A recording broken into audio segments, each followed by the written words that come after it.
Olá, aventureiros, sejam bem-vindos ao Brucutu Nerd. Se vocês gostam de Warhammer, se inscrevam, curtam e compartilhem. Vamos espalhar a palavra do Imperador. O clube de membros já está ativo, então quem quiser dar uma força para o canal, assine. Nos ajude a manter o canal funcionando. Isso é extremamente importante. Agradecimento especial aos membros do canal. Sejam bem-vindos um membro Primary Marines LC PDC, membros Space Marines Death Guard 7 e Pablo Rodrigues 999 e o membro Neófito Axe 04.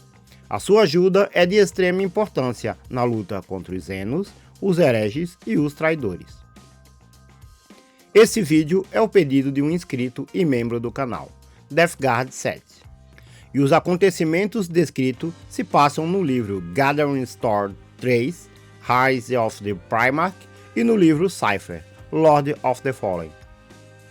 Tudo se inicia com a vergonhosa derrota de Guilliman, mais uma vez, e a sua captura pelas mãos de Kairos Fateweaver, um poderoso demônio de Tzint.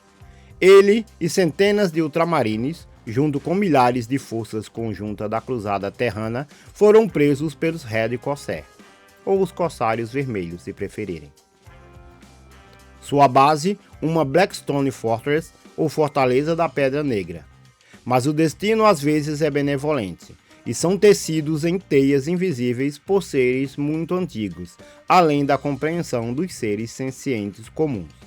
E apesar de não poderem ser compreendidas, muitos seres conseguem ver essas teias do destino, e se aproveitam dessas visões.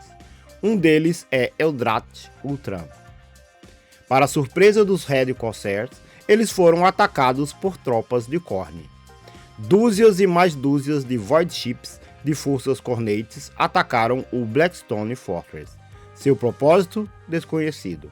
Os Red Corsairs responderam com fogo de contrabateria, e uma gigantesca batalha se iniciou. Das naves abatidas surgiram centenas de demônios de Khorne. Esses demônios rastejavam pela superfície negra do gigantesco forte e procuravam brechas para adentrar a fortaleza. Dezenas deles invadiram e foram recebidos com fogo de bolters dos Red Corsair. A confusão estava estabelecida e a distração foi criada. Kairos não matou Guilliman por ser piedoso. Ele tinha planos para Guilliman. E a alma de um primarca é um troféu valioso, muito valioso para ser desperdiçado, assim como uma enorme fonte de poder. Mas ele não contava com a intromissão de outras partes interessadas em seu prêmio. De uma das naves de batalha surgiu Skarbrand, envolto em chamas vermelhas, rugindo no silêncio do vazio do espaço. Com um impacto gigantesco, ele se chocou contra o casco externo da Blackstone Fortress. Kairos Fateweaver, além de um demônio de Tzint, é um poderoso vidente. Mas mesmo ele não pôde ver essa virada de eventos. Parece que o destino do Primarca é regido por forças externas, e estão fora dos caminhos do destino. Invocando forças demoníacas de Tzint, Kairos foi de encontro a Skarbrand. Aproveitando a confusão, Eldrath, que também tinha sido preso com Guilliman, invocou seus poderes, e portais se abriram no coração da Webway para lugares incertos dentro do Blackstone Fortress. Figuras emergiram dos portais, silenciosas e mortais, assim como o vazio do espaço e a escuridão da noite. Um esquadrão de Red Corsair guardava a Guilliman enquanto a batalha explodia violentamente nos corredores da fortaleza. Eles não viram a chegada silenciosa dos Harlequins. Em uma dança silenciosa, suas espadas cortaram os primeiros Red Corsair. E o único que percebeu a movimentação foi rapidamente silenciado por agulhas de monofilamento que liquefez seus órgãos internos. Junto com os Harlequins, veio uma figura ainda mais inesperada. Cypher, o anjo caído dos Dark Angels. Uma aliança um tanto inesperada de forças.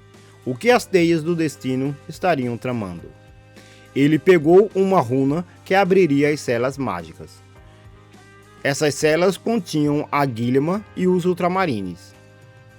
E ele recebeu a aprovação de sua companheira, Silandri Veilwalker, uma Eldar. Foi ela que o contatou e a Belisarius Cawl, e arranjou o resgate de Guilliman. Interessante dizer que Cypher estava presente na queda de Caliban, e tem pelo menos 10 mil anos de idade, coisa que não é muito comum a um Space Marine. Os casos de Space Marines com essa idade são Space Marines em criogenia ou Dreadnoughts. Que misteriosos poderes estão por trás de Cypher? Sempre que ele aparece, destruição e morte o seguem, e mudanças. Guilliman imediatamente reconheceu Silandri, que tinha aparecido a ele em visões. Ela fez uma dança graciosa, e a feitiçaria que bloqueava as celas desapareceu. Apesar de não confiar na Eldar, e nem no misterioso Space Marine que a acompanhava, suas opções eram poucas.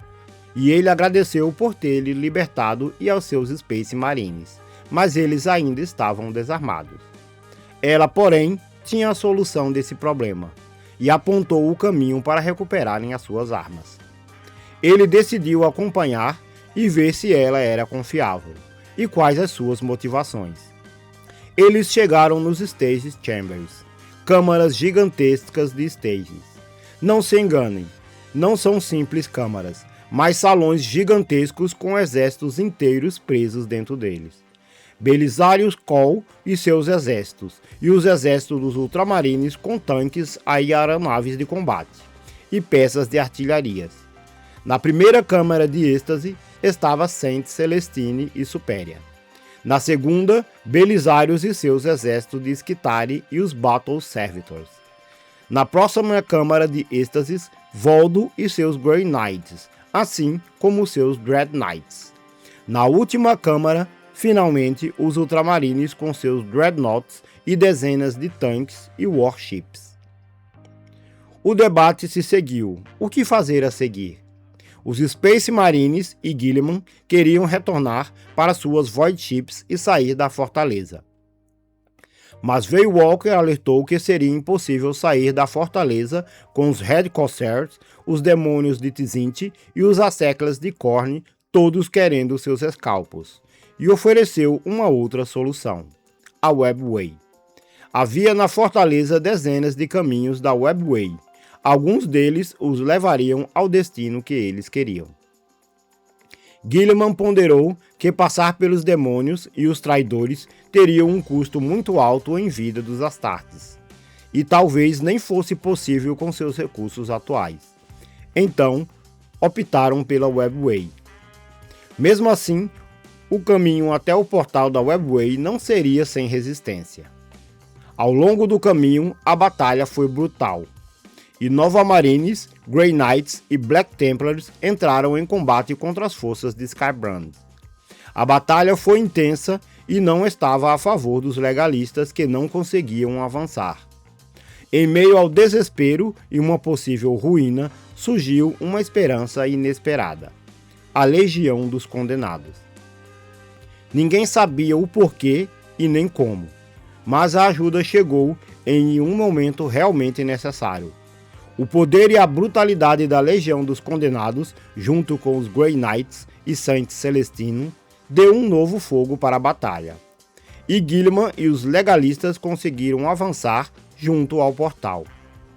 A costumeira disciplina apresentada pelos Ultramarines era constantemente quebrada pelas forças de Khorne.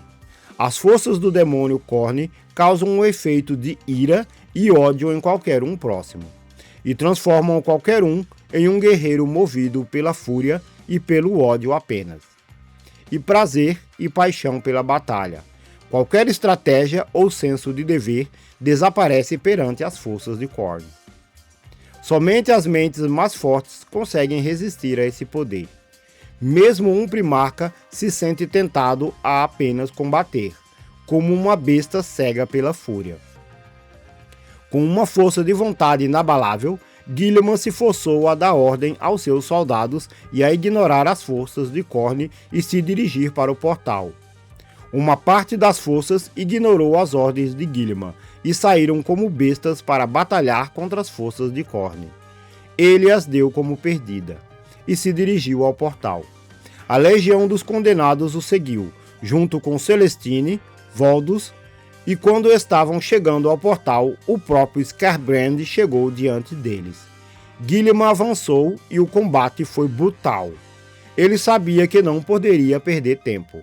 A cada segundo seria adicionado novas tropas de Skarbrand ao combate e tropas do demônio de Tzint. Ele golpeou Skarbrand no peito e na perna esquerda e descarregou dezenas de tiros da Hand of Dominion no seu peito e o chutou para o penhasco abaixo. Com o caminho aberto, as forças legalistas adentraram a Webway.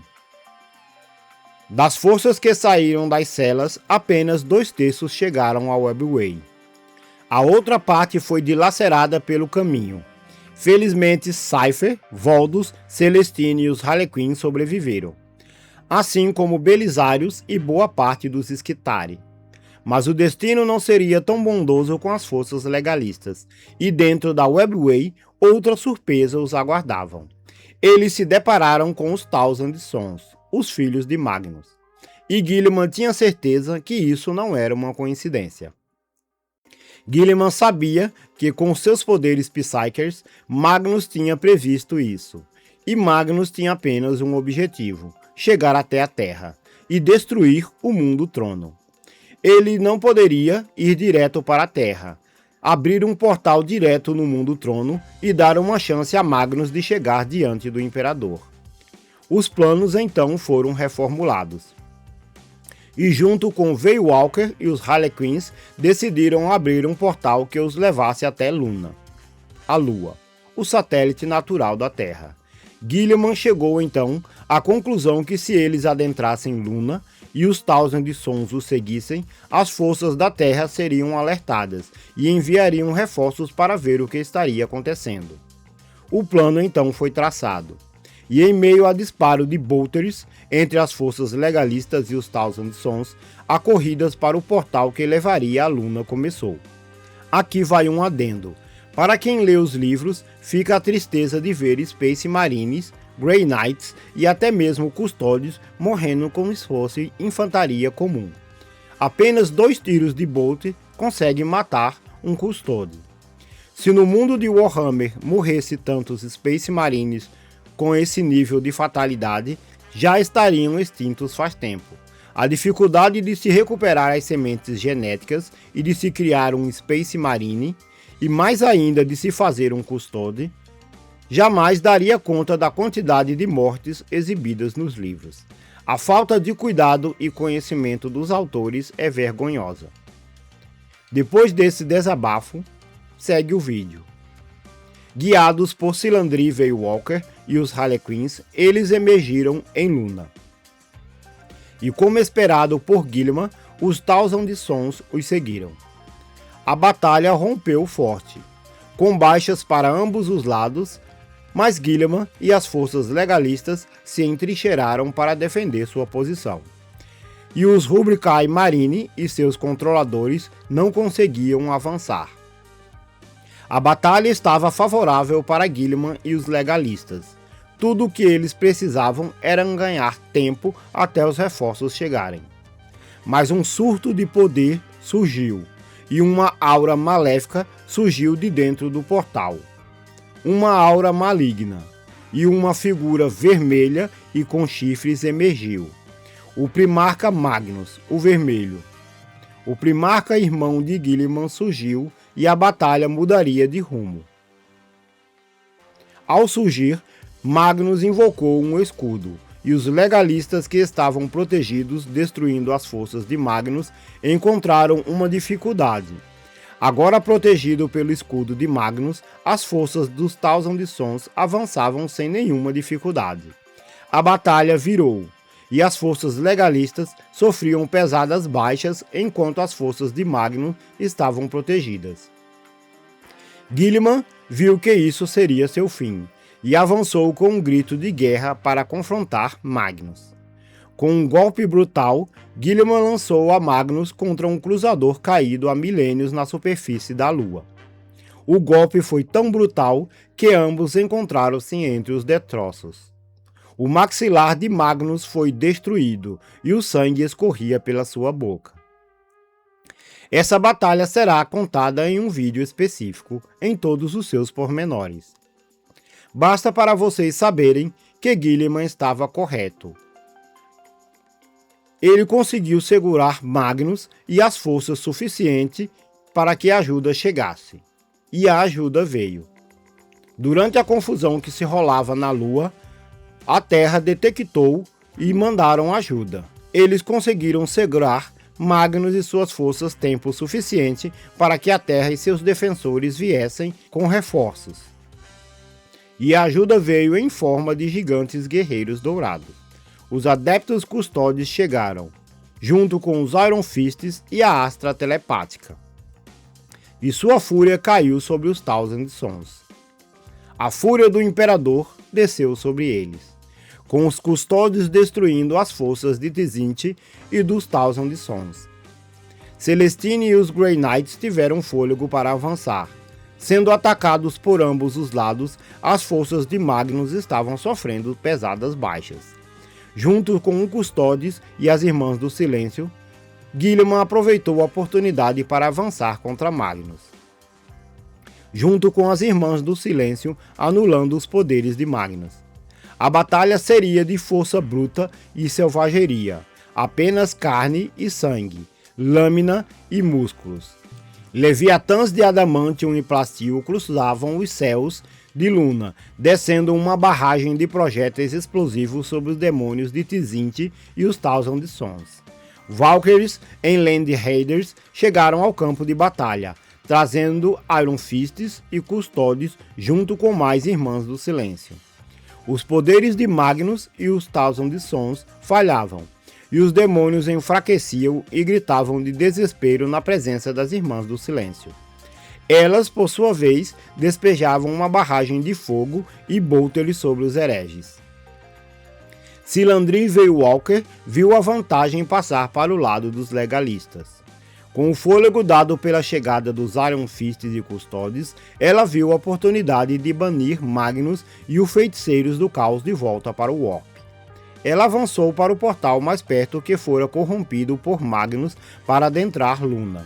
Com seus poderes ativos, ela começou a recitar palavras antigas na língua dos Eldari. E o seu cajado brilhou. As energias do portal mudaram e a armadilha para Magnus estava pronta. Falando diretamente com Guilliman, ela o instruiu a trazer Magnus para perto do portal. A batalha entre Guilliman e Magnus foi feroz. Mesmo sem seus poderes Psykers, Magnus ainda era um primarca e um príncipe do caos. Embora coberto de sangue e ferimentos, ele lutara vorazmente, e já tinha matado várias Irmãs do Silêncio. Guilliman tinha que agir enquanto ainda tinha a vantagem. Ao custo de muitas vidas das Irmãs do Silêncio, Guilliman conseguiu empurrar Magnus até o portal. Silandri fez a sua parte e dançou com seu cajado. Em uma explosão repentina, Magnus foi pulverizado, assim como a maioria dos feiticeiros de Tzintte. Restando apenas os Thousand Sons e os Rubricae Marines, que agora sem os feiticeiros para os guiar, foram presas fáceis para as forças legalistas. Silandri afirmou que Magnus tinha morrido, mas Guilliman duvidava que seu irmão teria sido morto tão facilmente. Banido? Talvez. Morto? Improvável. De qualquer forma, depois de alguns minutos, a batalha tinha sido encerrada, e ele se permitiu ser atendido por um apotecário para cuidar de suas muitas feridas, assim como as feridas dos seus filhos sobreviventes. Depois da Batalha de Luna, Guilliman requisitou aos Custódios uma visita ao seu pai. Depois de milhares de anos, ele retornaria à velha Terra.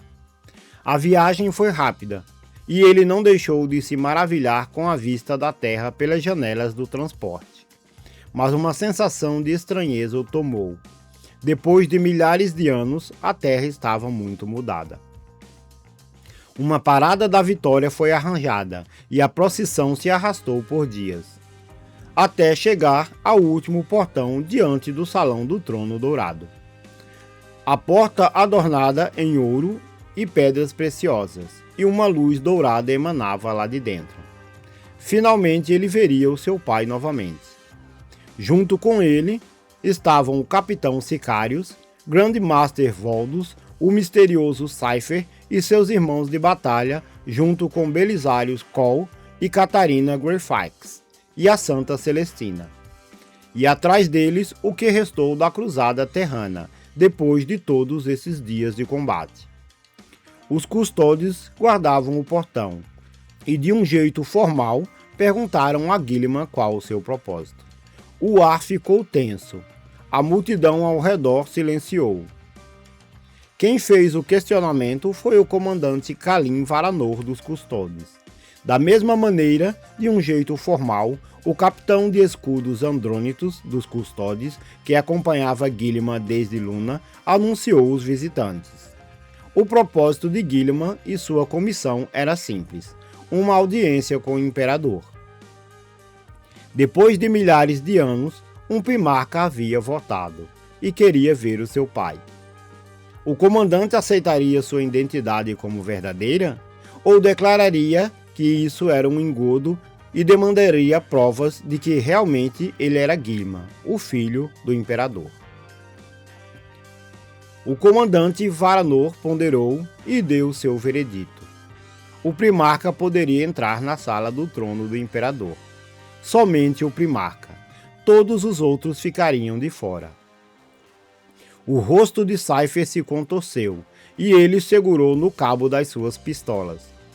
A ele fora prometido uma audiência com o imperador. E esse foi todo o seu propósito em ajudar os Eldari e Guilliman nessa empreitada. Ele tinha cumprido sua parte no acordo, ao custo de muito sangue e da vida de seus irmãos de batalha. Guilliman, entretanto, não era um tolo. Apesar de agradecido pela ajuda, ele não tinha certeza dos propósitos de Cypher, e nem conhecia Cypher. E apesar de não conhecer Cypher, ele conhecia a espada em suas costas, e não deixaria que aquela lâmina entrasse na presença de seu pai. Ele pediu aos custódios que prendesse Cypher e os seus companheiros, até ele ter uma verdadeira noção dos planos deles e as suas intenções. Cypher pela primeira vez mostrou alguma emoção e sacou as suas pistolas. Seus seguidores também puxaram suas armas.